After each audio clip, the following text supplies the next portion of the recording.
masuk ke materi analis kepegawaian ya. Oke.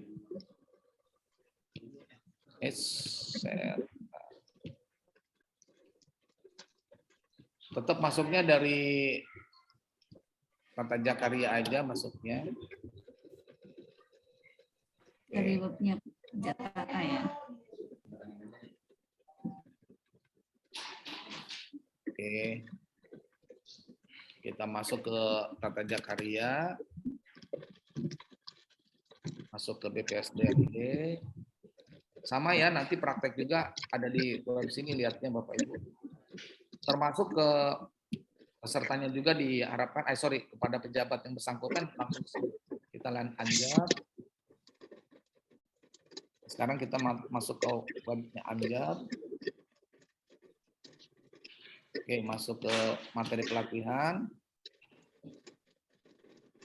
Kita masuk ke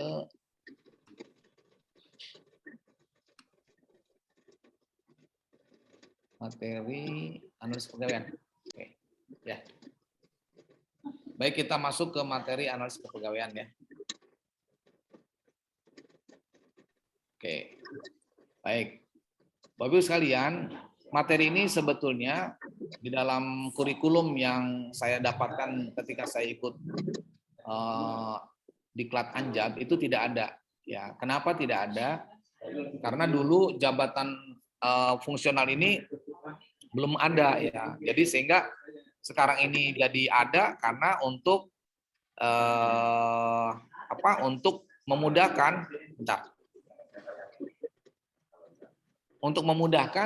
Bapak Ibu di dalam mengerjakan Anjab. Jadi memang nanti ini sebetulnya kalau lihat dari tugas dan fungsi analis jabatan itu berada di satu orang ini gitu.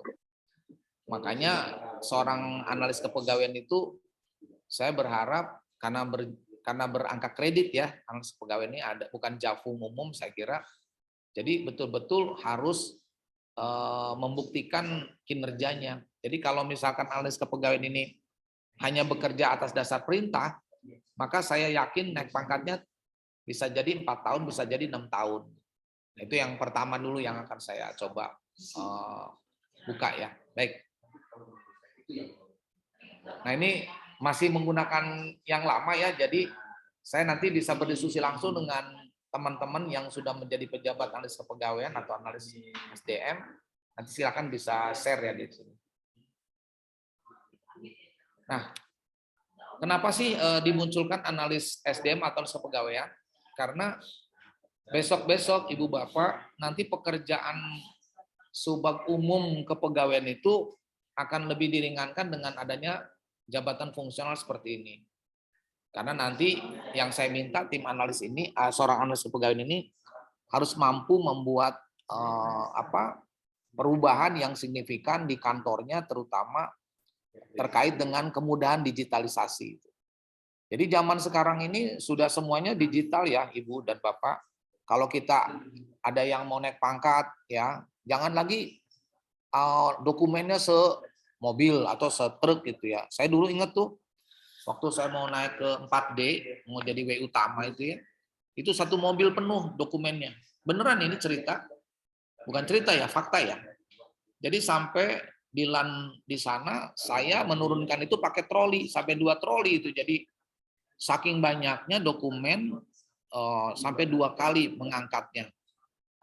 Dan itu anehnya, waktu itu saya belum kepikiran ya, ke depan itu mengajukan angka kredit untuk mendapatkan nilai untuk saya naik pangkat dan naik jenjang akan digitalisasi. Tetapi saya sempat bicara gitu kepada kepala bidangnya di LAN itu. Bagaimana nasibnya kalau di Indonesia Timur sana atau yang nun jauh di Makassar sana mengirimkan seperti ini? Ternyata persis kayak perusahaan Tiki ya Pak, perusahaan JNE, dikirimnya tuh pakai kayak model kardus gede, dibuka, isinya adalah dokumen. Saya ngasih tahu gitu waktu itu ya. Apakah dimungkinkan ke depan hal seperti ini sudah tidak ada, yaitu dengan cara apa? Adanya Dupak online. Alhamdulillah nih Pak Andi, sejak adanya Dupak online Pak, saya naik pangkat itu tidak bingung, ngurusin angka kredit tidak kayak dulu. Jadi Dulu Pak, angka kredit itu Pak, tiap hari saya motokopi, tiap hari saya ngetik segala macem lah gitunya.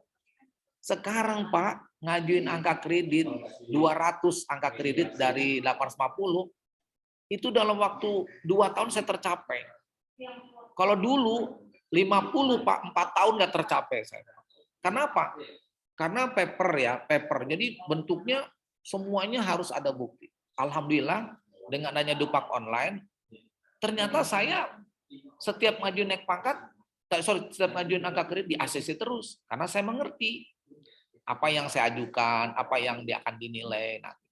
Nah, saya berharap kepada analis kepegawaian ini bekerjalah seperti itu, menyiapkan web, menyiapkan sistem-sistem, gitu.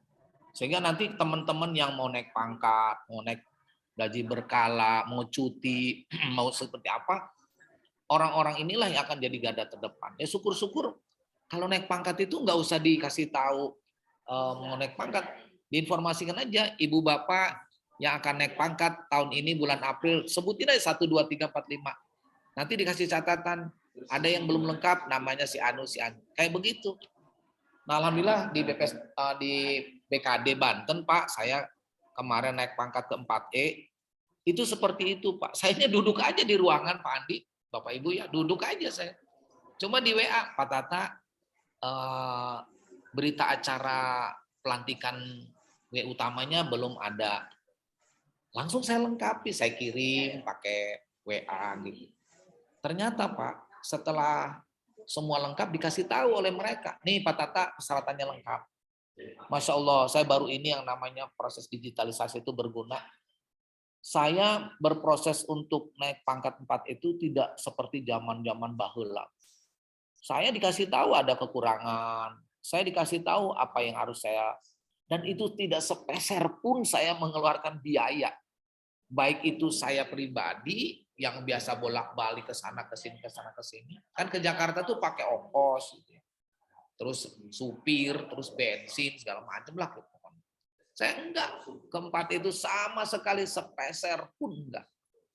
Waduh, kalau ingat zaman dulu, namanya belum ada digitalisasi itu memberatkan. Nah ini saya berharap tim analis kepegawaian harus seperti itu. Kemudian jabatan analis kepegawaian ini jabatan yang bergengsi loh Pak, selain jabatan-jabatan yang lain. Kenapa bergengsi? Sibuk Pak. Jabatan yang sibuk membutuhkan keseriusan karena nasib orang gitu ya. Jadi makanya saya ngarep sekali sih dari Bapak Ibu, di antara Bapak Ibu nanti kalau memang beralih ke jabatan fungsional, silakan dipilih lah gitu menjadi pejabat fungsional harus pegawaian. Bukan berarti lah kayak apa sih kerjanya? Nah, ya terserah lah, sekarang tinggal kembali kepada Bapak Ibu. Nah, kemudian bagaimana sih pengembangan karirnya? Nanti Bapak Ibu ada yang bisa share di sini, nasib jadi analis kepegawaian itu gimana? Kalau saya sih maaf sekali lagi, kalau mau jadi pejabat fungsional ya, yang saya alami nih, saya dulu kan pejabat kepala bagian ya. Bagaimana bisa berubah mindset saya menjadi analis, jadi fungsional? Cuma satu Bapak Ibu. Saya berpikir bahwa inilah tempat saya akan mengembangkan karir maksudnya. Jadi saya pelajari yang pertama.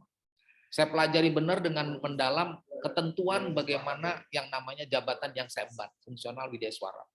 Jadi saya pelajari apa sih yang namanya widyaswara. Saya pelajari tugas pokoknya apa. Kemudian saya langsung melanjutkan bagaimana karir saya akan lebih. Saya dengan cara naik pangkat, naik jenjang. Alhamdulillah ya Ibu Bapak, saya tidak terlalu lama untuk mendapatkan golongan 4E itu dalam waktu singkat. Jadi kemarin di DPRD itu galau Pak, Bu. Waduh, pokoknya mati tarimalah ayat perubahan struktur itu menjadi fungsional itu. Mereka bingung. Nah, setelah saya beri pengertian, saya beri pemahaman. Alhamdulillah di akhir sesi mereka ikhlas ya, siap merubah dari struktural ke fungsional. Dari situ saya lega ya. Sulit rasanya sebagai pegawai menerima kenyataan kayak begini. Seperti itu ya Bapak Ibu.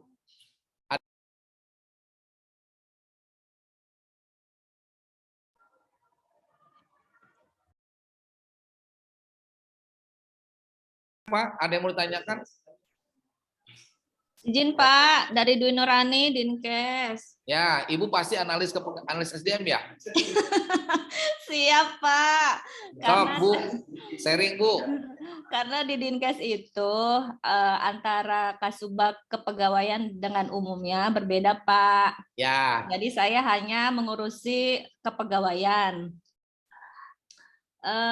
Saya juga baru tahu ada draft SOTK terbaru. Saya itu yang menjadi analis di antara 3 Kasubag. Yang satu Kasubag Perencanaan, Evaluasi, Pelaporan dan Umum, yang satu Kasubag Keuangan. Ya. Dan saya di sini itu analis SDM ahli muda, subkoordinator kepegawaian. Saya terus terang Pak masih bingung nanti angka kreditnya ini bagaimana Pak. Untuk kenaikan pangkat ini bagaimana? Soalnya di tupoksi saya sama seperti jabatan Kasubag kepegawaian yang sekarang gitu Pak. Nanti butir-butir kegiatannya saya bagaimana, terus angka kreditnya bagaimana, poin-poinnya tuh Pak, izin. Oke. Baik, saya akan jawab ya. Ibu persis seperti yang pernah saya alami ketika saya pertama duduk jadi Widya Suara, menjabat Widya Suara. Widya Suara dia golongan 4A. 4A loh saya, Ibu duduk di sini 4A. Kalau saya dengan cara konvensional seperti struktural, saya kayaknya pensiun umur 58 kayaknya, atau 60 tahun pensiun.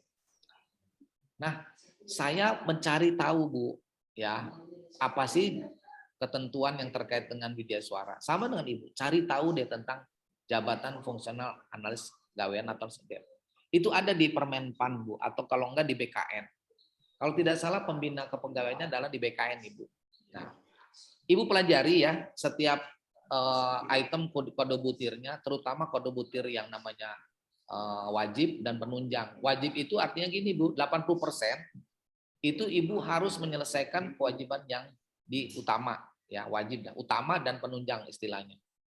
Ketika di utama itu ada poin-poin penting seperti gini, membuat karya tulis ilmiah, ya, membuat buku, kemudian melaksanakan kegiatan yang namanya mengurus kepangkatan, mengurus pencuti, itu ada nilainya. Cuman jangan salah, kita di sana itu pada posisi yang menyedihkan.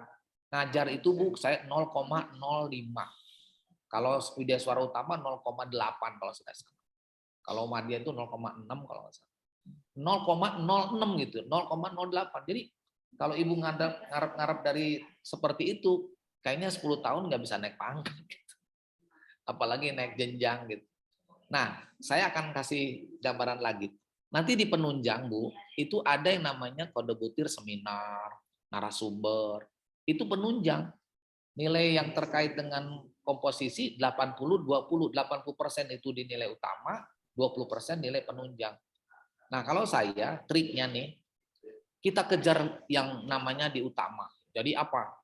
Misalkan kewajibannya yaitu menyelesaikan orang yang mau naik pangkat, seperti apa, persyaratannya seperti. Tapi sekarang itu tidak dituntut bukti ya dalam bentuk fisik. Ibu soft copy-nya saja udah cukup.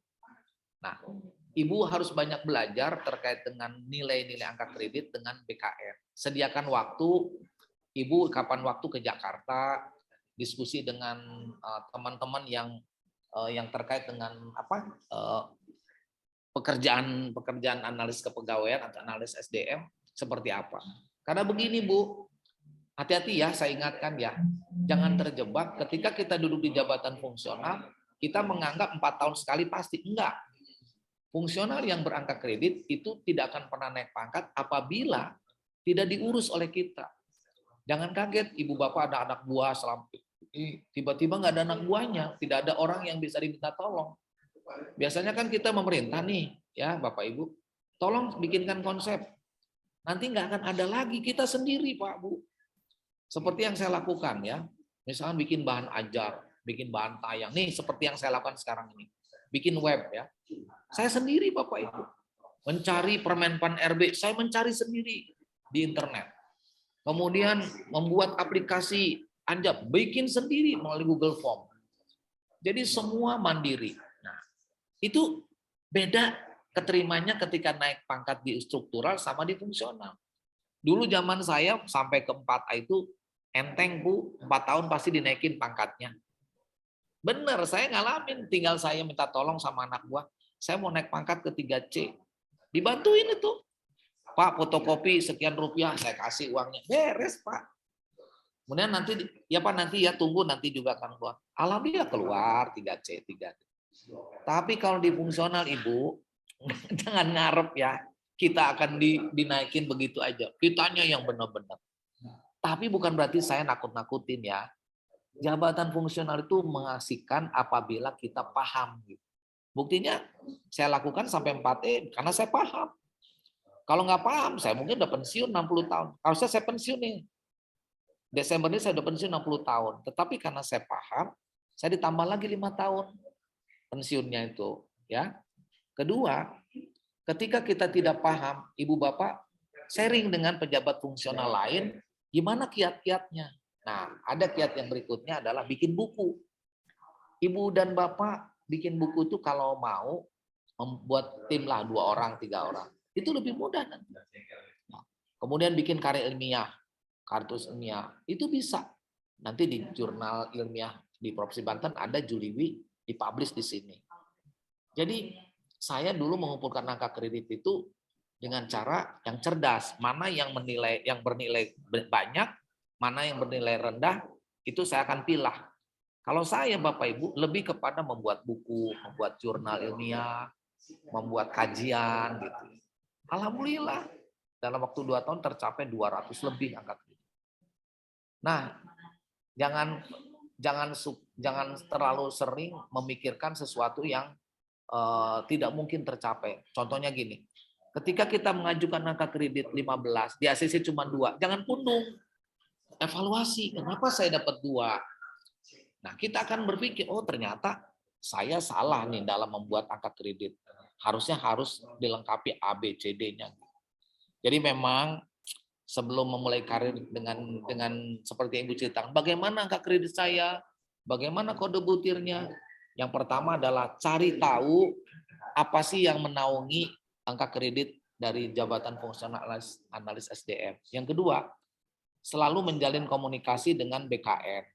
Yang ketiga, selalu berdiskusi dengan jabatan fungsional yang sudah membuktikan menjadi fungsional itu ternyata sukses.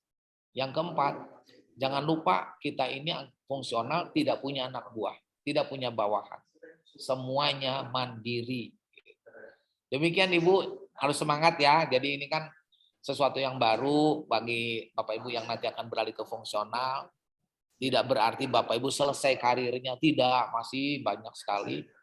Bahkan saya sih sangat ingin di Bapak Ibu ini ada yang jadi widya suara. Karena Kabupaten Tangerang itu sudah nggak ada widya suaranya.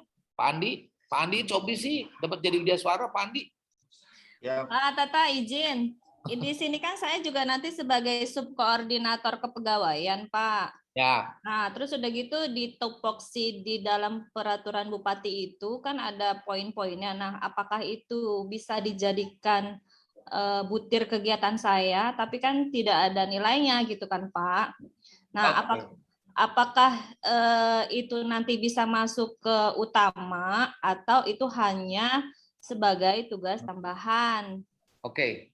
Jadi di dunia fungsional tidak ada istilah tambahan, yang ada adalah utama dan penunjang. Kalau penunjang itu adalah sebagai narasumber, sebagai peserta seminar, sebagai mendapatkan kesempatan untuk menjadi pendamping pembuatan paper atau seperti itu. Jadi sebaiknya Ibu dapatkan dulu Permenpan RB-nya atau per KBKN-nya terkait jabatan fungsional analis SDM. Ibu tinggal mencari tahu di internet aja, nanti di internet biasa suka ada ya. Ibu pelajari itu butirnya seperti itu. Jadi saya tidak bisa berandai-andai, oh itu masuk ke sana, takut saya salah ngomong, kecuali kalau yang lagi dihadapi oleh saya di widya suara gitu. Kemudian di jabatan analis kepegawaian atau analis SDM, saya tidak begitu hafal. Nah seperti itu Ibu. Mudah-mudahan yang tadi ceritakan Ibu masuk ke utama ya, ke kontributor utama. Tapi saya tidak bisa berandai-andai, Ibu harus baca dulu perkap BKN-nya terkait dengan analisis pegawaian. Demikian Ibu. Siapa? Terima kasih. Izin Saya, Pak, bentar. ya silakan Pak Andi. Ya, terima kasih atas kesempatannya. Emang ini Pak, apa namanya, karena ada kebijakan pemerintah ini yang terkait dengan penyetaraan jabatan fungsional ini ya Pak ya, Ya. terutama di Kabupaten Tangerang yang eselon 4 ya, sementara ini kebijakannya kayaknya dari organisasi itu setingkat kasih. Kalau di sekretariat kemarin informasi terakhir belum, kalau di Perkim juga belum. Nah, kami juga sebagai saya ya, terutama Kasubag Umum Kepegawaian juga sedikit kebingungan dalam arti kalau ada pertanyaan-pertanyaan dari rekan-rekan kami di Perkim yang kasihnya dijadiin fungsional itu ya Pak ya. Sedangkan kan kami juga tidak menguasai jabatan fungsional teknis yang ada di Perkim. Di Perkim itu ya salah satunya analis tata bangunan dan perumahan. Ya, pasti akan bertanya ke kami. Ditambah kalau dengan penyetaraan ini kan beda dengan orang yang pengen kayak Bapak pengen japung, mungkin diklat dulu, yaitu tata cara pengumpulan angka kredit, yang utamanya apa gitu kan, butir-butir kegiatannya dibekali dulu. Itu pengalaman saya waktu pernah ikut diklat analis kepegawaian dulu tahun saya pernah ikut diklat Pak tahun 2004 dulu. Oh, wis, benar. Iya, cuma kayak saya belum sempat apa namanya diangkat, terus saya katakanlah waktu itu saya di pusat di perhubungan, terus saya mengalih ke Kabupaten Tangerang, akhirnya saya ke struktural gitu Pak, belum sempat. Tapi apa namanya ya sedikit-sedikit sih udah sedikit agak sedikit paham ya cara mengumpulkan kredit. Nah, bagi teman-teman kita yang nanti akan difungsionalkan, mereka kan tidak diklat dulu, akhirnya kan akan sedikit ya tadi kayak Bu Rani gitu Pak ya, kesulitan yang utamanya apa, yang tambahan apa gitu kan, butir-butir yang masuk. Itu hanya sedikit ini aja Pak, apa namanya, pengalaman. Ya sharing aja gitu Pak. Baik. Gitu Pak, makasih Pak. Oke, baik, terima kasih Pak Andi. Memang betul ya. Jadi kalau saya ini yakin ya, saya yakin Bapak Ibu itu akan dialih fungsikan menjadi fungsional. Nah sekarang ini dipetakan ya, dipetakan dulu berat misalkan Dinas Perkim ada sekian fungsional. Nah nanti dilanjutkan dengan pelatihan-pelatihan. Makanya di kami Pak, di BPSDM Banten, ini sedang menyiapkan semua jenis-jenis jabatan fungsional yang ada di Permenpan RB, itu kami akan melaksanakan Pak di sini. Dengan cara mengundang ya, mengundang ahlinya, misalkan di bidang ahli tata bangunan, di bidang ahli perencanaan. Nanti kami akan menyelenggarakan dengan cara Zoom meeting atau dengan cara virtual. Jadi memang kemarin saya mendengar sendiri pidatonya Kepala Badan pada saat pembukaan diklat Telanstaf, itu menyampaikan Pak, jadi kita nanti ketika sudah didudukan di dalam jabatan fungsional, maka dilanjutkan dengan pelatihan-pelatihan. Jadi kalau zamannya saya nih, Pak Andi dan Bapak Ibu, menjadi pejabat fungsional di Suara itu dilatih dulu. Setelah dilatih, baru saya dinyatakan lulus tidak lulus, menjadi seorang Widya Suara. Kan 2 kali kami ujian. Pertama ujian akademis, yaitu yang 39 harinya. Yang 1 hari itu saya ujian SIM, surat izin mengajar, yang namanya micro teaching.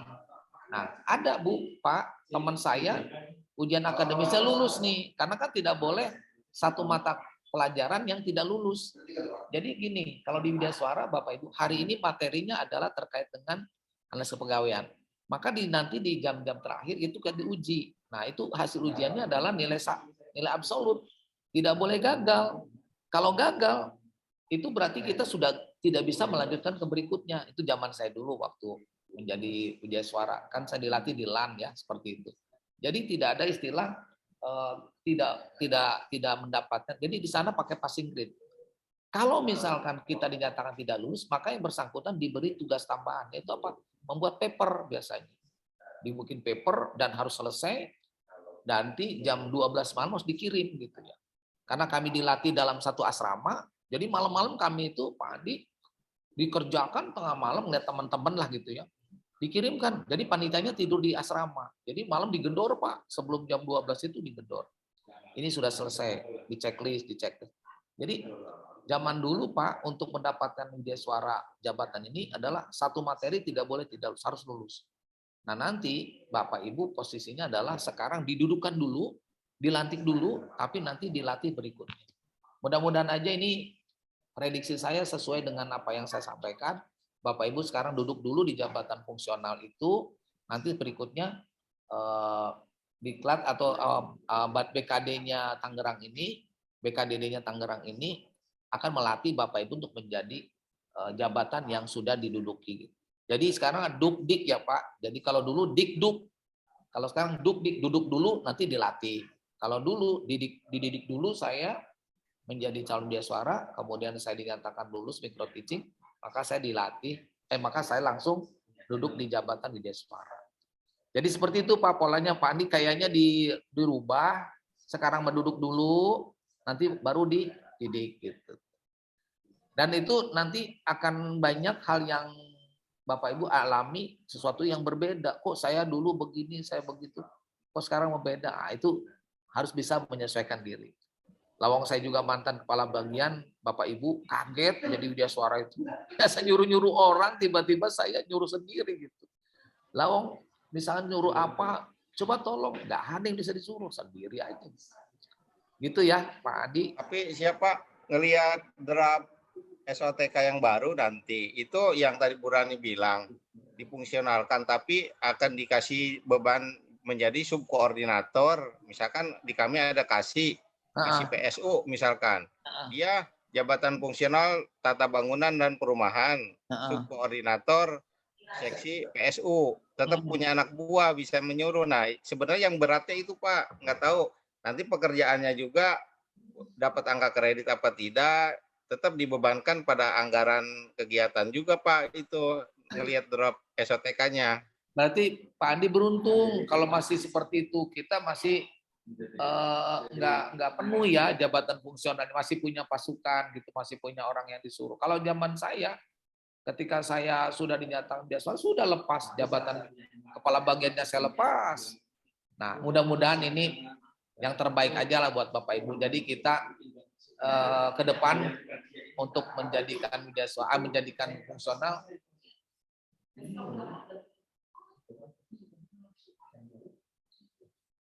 Untuk menjadikan fungsional, kita harus menyiapkan diri aja lah gitu ya. Jadi jangan terlalu euforianya, saya jadi fungsional, nyantai aja lah. Pasti ada jalannya, pasti ada solusinya. Saya ngalami banget jadi kepala bagian bertahun-tahun, kepala bidang bertahun-tahun. Tiba-tiba harus sendiri Pak, waduh. Stresnya bagaimana ya, biasa saya minta tolong, waduh udahlah saya kaget itu 2 tahun 3 tahun udah. Kayak orang kebingungan, bagaimana bikin dupak, bagaimana membuat bahan ajar, bahan tayang, bingung Pak. Waduh. Nah seiring dengan zaman, dengan waktu, di usia yang sudah uzur gini, 60 tahun, nggak percaya saya juga, kok bisa bikin web banyak begini. Saya bisa bikin situs gitu ya. Nggak percaya, saya juga sebagai seorang sendirinya nggak percaya, kok bisa saya gitu ya. Ya kalau orang lain bilang, wih hebat amat katanya, bisa bikin web, keren amat. Padahal Pak, pekerjaan begitu mah nggak ada yang harus dipikir seperti Bapak Ibu yang sekarang jadi pejabat struktural gitu. Nah itulah mungkin pengalaman saya lah. Ya, jadi udah yang penting sekarang kita maunya pemerintah seperti apa kita jalani. Kan kita kan sebagai abdi negara itu ya harus loyal. Saya juga lagi kepikiran nih Pak Andi, kan sekarang nih dari struktural kan Bapak Ibu semuanya di sini, kan sekarang eselon 4 itu jadi pengawas ya. Terus yang eselon 3 jadi administrator ya. Terus mau diapain itu? Karena sudah tidak lagi cerita tentang apa jabatan administrator. Jadi saya juga secara pribadi masih bertanya-tanya, terus mau diapain tuh administrator, pengawas. Lah berarti pengawas ini kan diakui loh dalam PP ya, dalam PP ASN, Undang-Undang ASN. Ada istilah administrator pengawas. Apa kita mengalahkan itu ketentuan yang sudah jadi keputusan final, masa istilah pengawasnya dihilangkan menjadi, apakah pengawas itu jabatan fungsional? Ternyata saya pelajari bukan fungsional pengawas itu. Struktural ternyata, cuma ganti nama eselon jadi pengawas. Ini masih Pak Baliut nih Pak, Bu ya semuanya. Tapi kita yang di daerah, kita jalanin dan nanti juga ada solusi-solusi. Sambil berjalan lah. Ya. Oke, ada lagi nggak yang mau ditanyakan teman-teman yang sudah menjabat di analis SDM ini? Oke, saya ingin di sini deh. Kalau dulu yang namanya Pak Andi ngalamin pelatihan analis kepegawaian, oke saya akan coba deh. Untuk menjadi jabatan fungsional itu prinsipnya adalah kita harus kompeten. Jadi kalau kita menjadi pejabat fungsional itu harus benar-benar kita melebur ya, jangan setengah-setengah. Kaki kirinya ada di struktural, kaki kanannya di fungsional. Harus melebur. Karena apa? Ya, kita harus benar-benar menjaga kualitas kita sebagai seorang profesional. Kemudian kualifikasi. Nanti Bapak Ibu, kalau bisa, jabatan yang kita emban itu harus banyak pelatihannya. Ikuti lebih banyak lagi pelatihannya. Jangan karena sudah tugasnya cuma A, B, C, D, E, ternyata kita keasikan sampai pensiun nggak pernah ikut pelatihan. Jangan. Kami para widyaswara itu Bapak Ibu setahun tuh 2-3 kali dilatih. Paksa itu Pak. Sebenarnya nggak ikut juga nggak apa-apa, tapi nggak boleh kesempatan jadi pengajar karena salah satu syarat untuk menjadi pengajar itu harus berkualifikasi. Misalnya kita ngajar latsar nih sekarang ini, saya harus lulus dulu workshopnya. Kalau enggak nggak bisa ngajar Pak. Saya ngajar PIM 3, PIM 4, sekarang PKP, PKA, apalagi PKN 2. Waktu saya ngajari PKN 2, saya kalau tidak lulus workshopnya Pak, nggak boleh ngajar waktu itu. Saya alhamdulillah dapat kesempatan ngajar, ngebimbing, sempat nguji di PKN 2. Nah, itulah yang menjadi keunggulan di jabatan fungsional. Terus prestasi kerja. Prestasi kerja itu adalah SKP ya. Jadi kita, kalau kita pengen naik pangkat, naik jenjang, ya tunjukkan dengan apa yang menjadi kewajiban sebagai penilai sebagai angka kredit. Itu ya, secara objektif lain yang lain lagi. Nah, seperti ini Bapak Ibu ya, apakah masih seperti sama ya, terampil, ahli ya. Ini jabatan fungsional berangka kredit ini semuanya kalau saya. Nah, sekarang ini apakah seperti ini Bapak Ibu nih dianggap sebagai passing gitu ya. Nah, kemarin ada teman kita di sini, teman saya pengen jadi analis SDM. Tiba-tiba ditolak karena umurnya udah 55. Umurnya 57. Persyaratannya 55. Nah, asesor SDM. Akhirnya nggak jadi. Sian juga saya ngelihat karena tahun depan bulan Maret sudah pensiun. Jadi Bapak Ibu siap-siapkan diri untuk mengikuti era baru, new normal, ataupun betul ya. Jadi kita ini sudah 5.0 bukan 4.0, semuanya akan berubah. Nah, tadi ada pertanyaan yang menarik ya dari Bapak Ibu terkait dengan jabatan fungsional. Saya berpikir jabatan fungsional itu adalah sebuah peluang Bapak Ibu yang untuk kalau pensiun tidak akan lagi umur 58, bisa 60. Tetapi bukan berarti dikasih peluang umur 60 itu Bapak Ibu asik dengan sendiri. Jangan. Kita harus menjadi seorang yang lebih dari orang lain. Ya saya ngalamin banget lah seperti itu. Ya. Apalagi ya.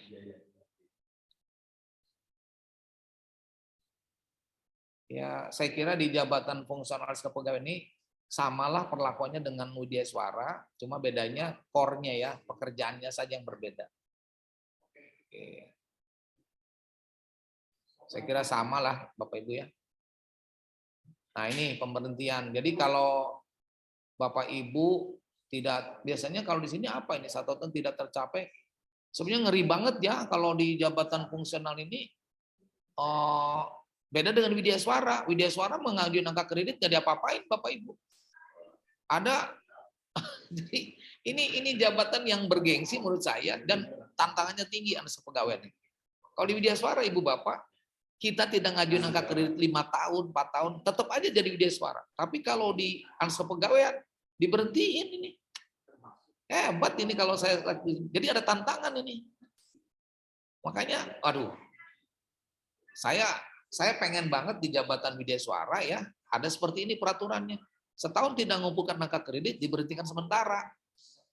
Di Widya Suara Bapak Ibu kata saya bilang tadi Pak Andi. Jadi Widya Suara Pak Andi tidak ada peraturan kayak gini. Kalau di Dinas Kepegawaian diancam tuh setahun tidak ngajuin angka kredit, diberhentiin sementara, dibebasin. Berarti kita nggak dapat tukin. Kalau Bapak kalau nggak ngajar berarti kan nggak dapat koin Pak ya? Iya. Tapi kalau saya ngajar di kantor, di provinsi, tetap tidak diberi karena saya mendapat tunjangan kinerja karena dianggap sudah kinerjanya seperti itu. Tapi kalau ngantor dalam tanda petik ngajar tempat Bapak dapat koin. Dapat poin juga 2. Ini yang saya lebih takutnya, jabatan analis kepegawaian tidak ngumpulin setahun, diberhentiin. Di Widya Suara enggak, Pak. Di Widya Suara mau 5 tahun, mau 10 tahun enggak dia. Jangan diangkat kredit, enggak diberhentiin. Ini ngeri banget jabatan ini. Kayak guru Jadi, Pak ya? Hah? Guru jabatan fungsional guru ya? Saya belum tahu ya kalau guru apakah setahun tidak ngajuin angka kredit akan dibebaskan sementara enggak gitu. Ini Enggak saya, Pak. Kalau guru Pak enggak Pak. Nah, berarti sama dengan Widya Suara, dengan dosen. Iya. Mau berapa tahun sampai pensiun nggak ngajuin juga nggak diapa. Ini saya pikir Bapak Ibu, kalau duduk di jabatan analis kepegawaian, jabatan bergengsi, karena pertaruhannya adalah bisa diberhentiin. Saya percaya ini pekerjaannya berat, tantangannya berat, persyaratan untuk naiknya berat. Tapi saya senang yang begini. Dulu pernah ada kejadian Pak, Widya Suara itu kalau tidak tercapai dipensiunkan. Banyak teman-teman saya yang pensiun karena tidak tercapai angka kreditnya. Kalau ini tidak dapat mengumpulkan, sama dengan tidak tercapai. Alhamdulillah, sejak adanya perubahan deputi, sampai hari ini tidak ada persyaratan gini. Dulu kayak gini Pak, dimunculkan Pak. Makanya ini teman-teman yang jadi analis kepegawaian, terus terang aja, rada ketar-ketir ini, membaca aturan ini. Pantes ya Pak Andi dan teman-teman Bapak Ibu, sekarang ini banyak orang kayaknya enggan jadi analis kepegawaian. Ya Ibu ya, Ibu yang dari Dinas Kesehatan ya Bu, betul ya Bu? Tapi saya mau tanya sama Ibu yang tadi bertanya, apakah sudah diberlakukan belum jabatan fungsional Ibu dengan peraturan ini? Belum, Pak. Bersyukur ya Bu, kalau udah Ibu nanti nontukin loh Bu. Ya mungkin kalau misalnya WI kayak guru mungkin tidak bisa tidak ada peraturan gini, nanti siapa yang mau jadi WI? WI kan susah Pak. Waduh. Dulu pernah terjadi Bu, kita itu kalau tidak naik angka kreditnya tidak dibebaskan. Dulu pernah Bu. Pernah itu dulu. Makanya mungkin kita protes aja gitu ya Pak? Bukan protes. Jadi kita gini, kita bersurat dalam bentuk, ya protesnya dalam bentuk resmi lah, bersurat. Ini bagaimana nih yang terkait dengan kewajiban pemberhentian. Karena beberapa jabatan fungsional yang ada juga tidak memberlakukan seperti itu. Sementara di analis kepegawaian ini berat banget gitu. Boleh Bu, dulu kita tuh sering ya berkomunikasi dengan LAN. Alhamdulillah ini jadi akhirnya tidak direalisasikan ke depannya. Ini berat zaman seperti saya dulu Bu. Harus membuat angka kredit, harus tercapai. Maka kita tiap hari itu kepikiran angka kredit lagi gitu. Ya kita lihat aja nantilah ke depan. Makanya saya selalu rindu tuh kalau bisa Kabupaten Tangerang tuh ada Widya Suaranya gitu ya. Karena punya gedung kan, punya kantor luas, mewah. Kenapa tidak ada Widya Suaranya gitu? Kota Tangerang aja masih ada 2. Tangsel aja ada 2, yang satu udah pensiun. Kabupaten Tangerang yang sebagai ibunya Kota Tangerang dan Kota Tangsel, kok nggak punya Widya Suara gitu?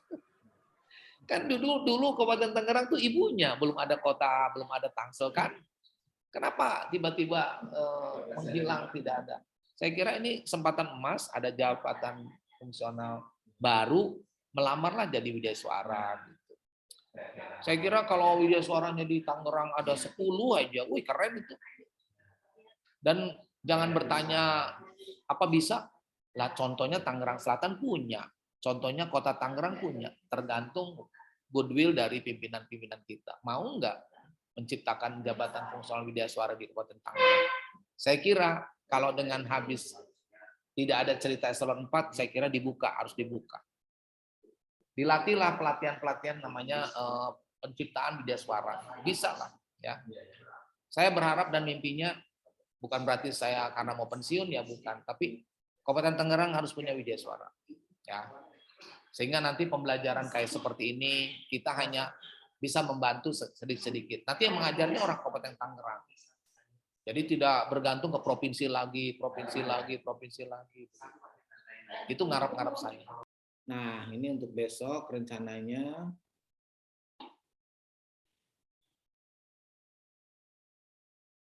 Bapak Ibu, nanti untuk besok itu penugasan Bapak Ibu yaitu pertama adalah tugas peserta yaitu melaksanakan Anjab dan ABK di OPD masing-masing. Maksudnya di tempat Bapak Ibu bekerja. Itu yang pertama.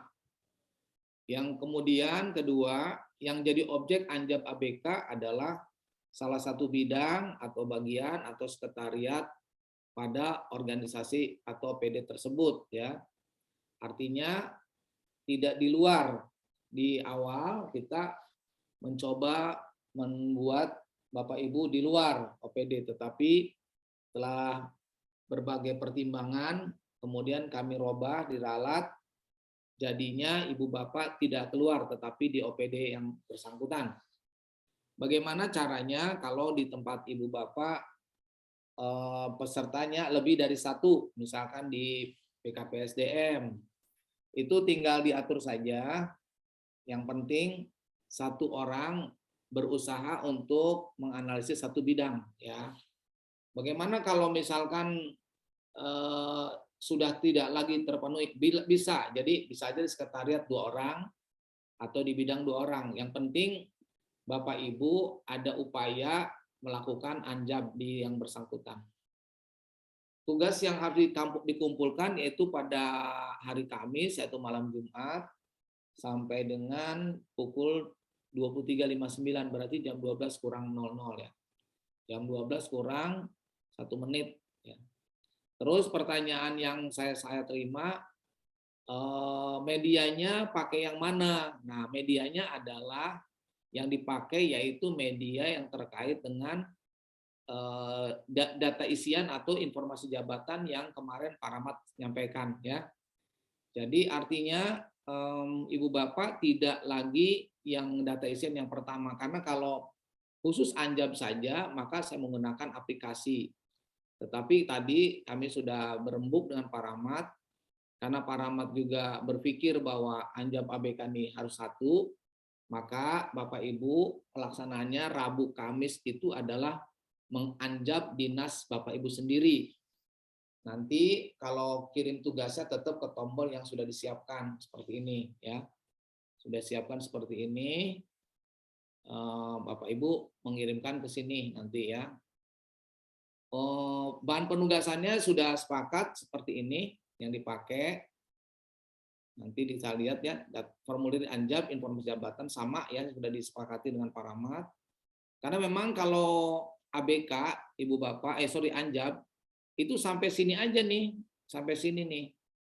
Kalau ABK ke bawah nih, ada ke bawahnya, ada nilai-nilainya ya. Jadi ini sudah disepakati tadi Bapak Ibu menganjab dan meng-ABK itu dari mulai hari Rabu dan Kamis ya.